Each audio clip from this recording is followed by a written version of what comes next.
Armi puntate nella guerra contro il virus. Le armi sono i vaccini e da oggi una delle basi più strategiche per Vicenza e il Veneto in questa guerra sanitaria è SVT. La società Vicentina Trasporti aderisce alla campagna lanciata dal governo e diventa una tra le prime aziende di trasporto italiane a effettuare la vaccinazione sul posto di lavoro. Partecipiamo e siamo fra le poche aziende del trasporto pubblico che hanno dato questa disponibilità.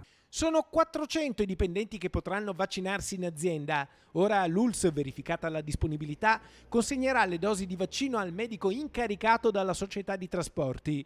Verranno organizzati e predisposti dei punti vaccinali nei luoghi di lavoro nel rispetto delle distanze, con gli spazi adibiti all'osservazione immediatamente dopo l'inoculazione del vaccino. Fin dall'inizio ho presentato la candidatura di SVT per poter effettuare i vaccini all'interno dell'azienda e il commissario Figliuolo ha di recente annunciato che intorno alla prima decade di giugno potrebbero essere iniziate le attività di vaccinazione nei pressi aziendali.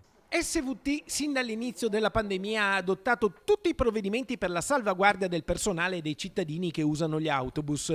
La società Vicentina Trasporti ha anche promosso e commissionato a un laboratorio le analisi su campioni presi da 33 punti diversi all'interno dei pullman e delle autostazioni con i maggiori flussi di passaggio. I risultati hanno dimostrato l'assenza del virus. Dalle analisi che abbiamo effettuato sulle superfici dei mezzi e delle zone maggiormente trafficate delle nostre stazioni, con 33 campionamenti che hanno portato tutti quanti un esito negativo.